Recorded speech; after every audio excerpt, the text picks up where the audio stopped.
Hey y'all, I'm Wilson. Welcome to my little shop here. We're doing something fun today.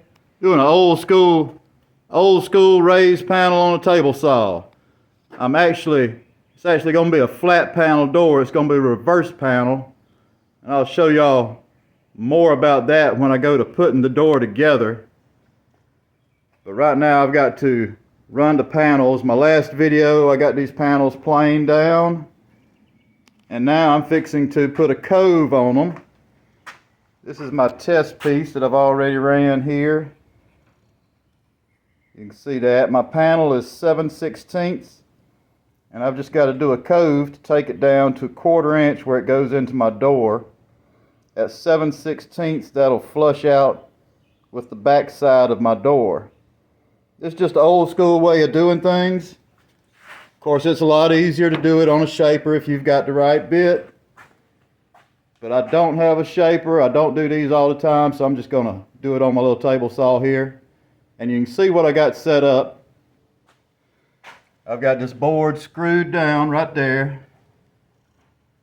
I've got it clamped to my table. I got it good and solid so it don't move. I've got it angled across the blade. You can see right there where I've got the blade just coming through. I need to get a new blade on there, but anyway, we ain't worried about that right now. I'm going to take y'all around here, and I'm going to set y'all up on my little camera stand. Y'all excuse the mess. I got a lot going on I haven't been cleaning up. I got stuff everywhere, so I got to walk around to get to this. So let me set y'all up here, and I'm just going to do one. I'm going to do one real quick and just show y'all how this works. Well, like I say, this is an old school way of doing things. If you got a shaper and the bit's set up for it, it's a lot easier, a lot better. But if you don't, this way works great. Of course, you got to take your guards off to do it. But this is something, if you want to put a guard on here, you can tie a guard. You can just put a little box on this board here that comes out and have your little guard. But anyway, like I say, I've got my little test piece done. Now what we do, the reason I've got this board at an angle, I can put it straight across and go across there and get the same thing. You start your board out on an angle, because when you take your piece into it, the first thing that's hitting it is that first tooth. It helps to put less pressure on the blade running at an angle like this. You hit that first tooth instead of jamming up to the side of the blade. Now, of course, you got to take shallow passes. It takes a couple of different passes to get it done. But I'm just going to do, I've got a few to do, but I'm just going to set up and do this one right now while I got it on video, just to show y'all what I do here. And I got another test piece to start with. I've got my blade raised up, but I'm going to lower it back down. I'm going to lower it down because you got to take shallow passes. Like I say, a couple different passes. Well, let me show y'all how this works.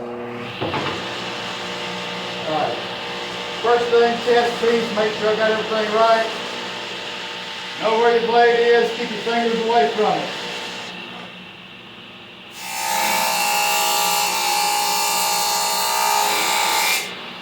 Alright, that's not bad for a first pass.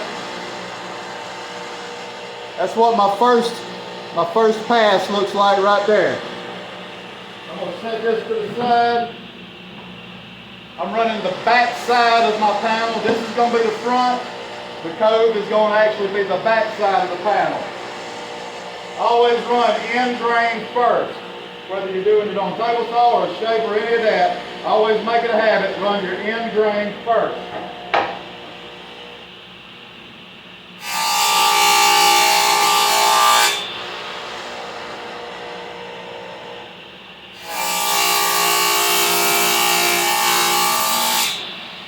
Simple, I got it set really shallow.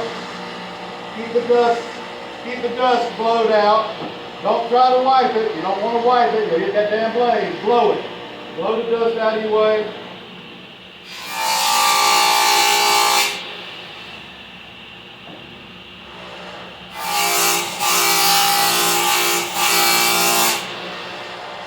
Make your passes. Now you got your start, Now I'm going to raise the blade up some.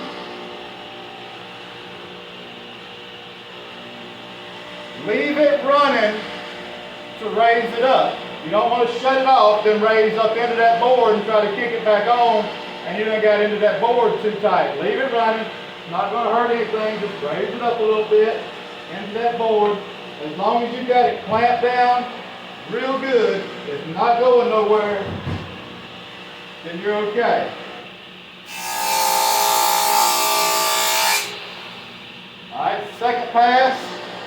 It's still not taking that much off. We start end grain. Always end grain first.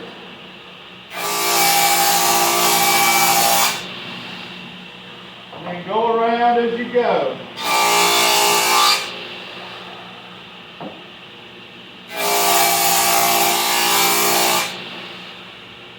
The reason that we do end grain first is when you come off that edge, it might chip out.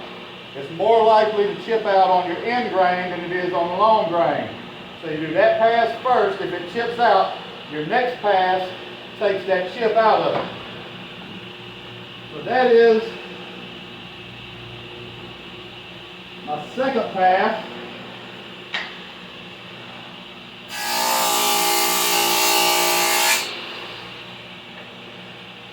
This is third pass right here.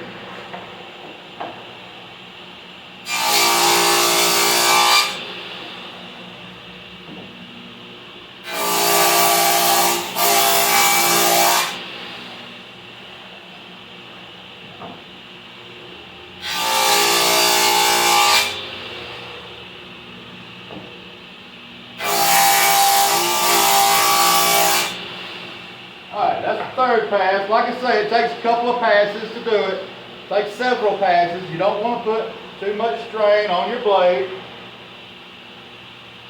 Whew, it's about 90 degrees out here, and I got my fan turned off while I'm doing this so y'all can hear. So y'all bear with me here. That was my third pass. Now it's time to raise it back up a little bit. I'm getting kind of close.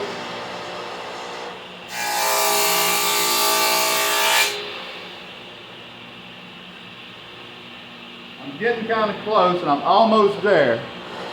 Now you can see this does have a lot of roughness right here, but I can take a little orbital sander and sand that out, and it'll sand out nice and smooth if you know what you're doing. But anyway, that's what I've got so far. I'm taking that down to 1/4 of an inch, so it'll slide into my door frame. So I've got to go a little bit more. This is my fourth pass.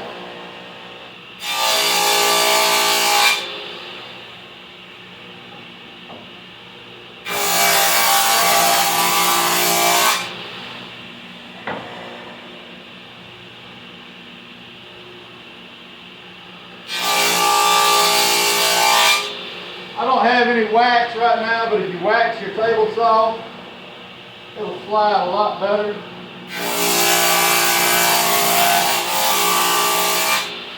Alright, that was my fourth pass.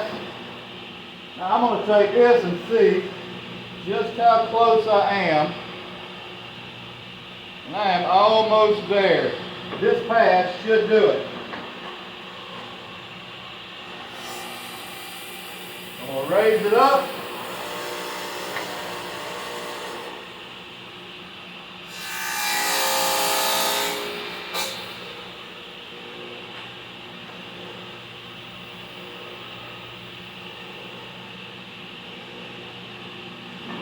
I'm going to lower it back down. That's why we do a chest piece. That's why we do chest piece first.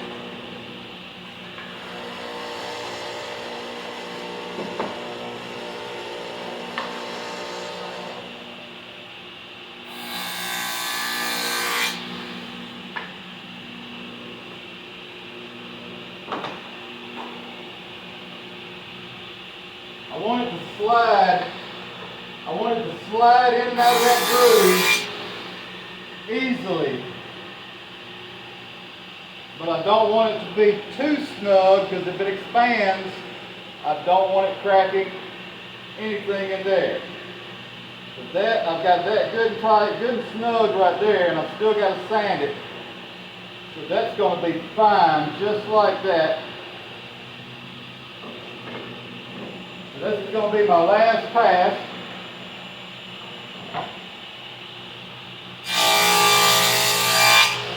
I'm going to run it twice. That'll kind of smooth a little of the fuzz. That'll smooth a little of the fuzz off of it. But like I say, I'm still going to sand it.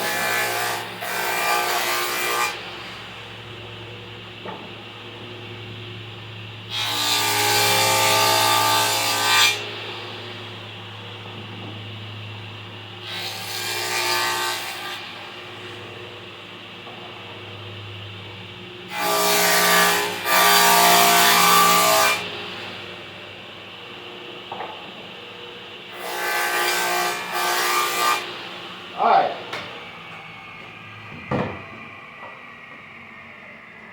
That fits right in there. Alright, now what I'm going to do now, I'll take my little orbital right here.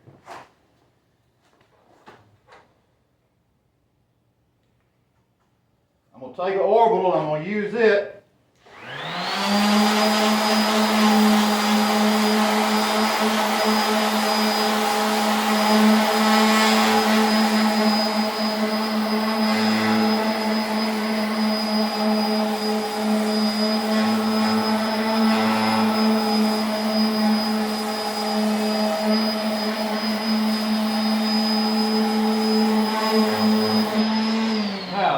start on it. I'm not going to do the whole thing. I'm not going to make y'all watch through the whole thing, but that's a start.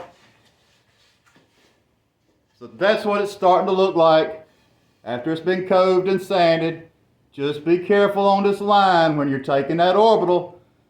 You don't want to sand into that line. You don't want to make a ripple on that line. It needs to be straight. So you do your orbital first, then we'll sand the flat to help smooth the line back out.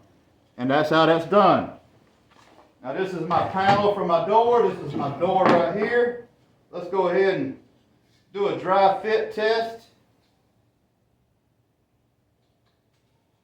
Ooh, it's getting hard to see. I'm kind of sweating here and that stuff is dripping down in my old man glasses. Now, shaker style doors. On a shaker style door, I normally go 3/8 on the front, 1/4 inch groove, and an 1/8 inch on the back. But I'm using an actual hardwood panel. I want to keep it as thick as I can, and I need it to flush out with the back. So I'm doing 5/16 on the front, a 1/4 inch groove, and 3/16 on the back.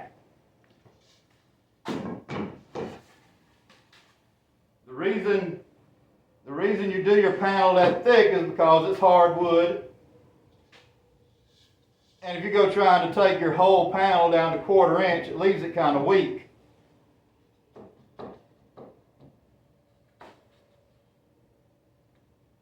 Alright, there we go. That'll be the front of the door. Shaker style, flat panel door. But it's not going to be a true shaker style. I'm going to do a detail around the outside. We'll get to that when I'm in a later video when I'm building the doors actually. But that's what the back side of the door looks like. That's what it looks like after it's been sanded a little bit.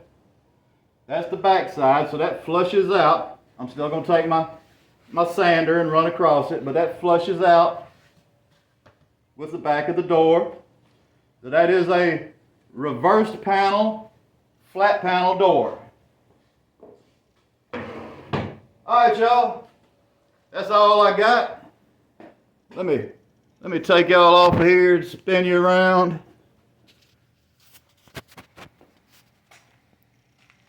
That's the setup. And that's the end result there. Like I say, that's the back. That all flushes out.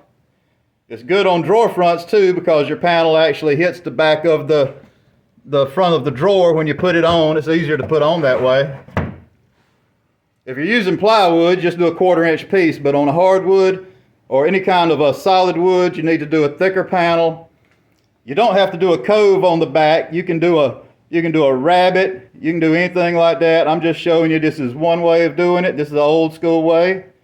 You can do coved crown molding on a table saw this way. You can run all kind of little coves on here. Depends on what you need, what you want to do. I've made crown molding on a table saw. Different stuff.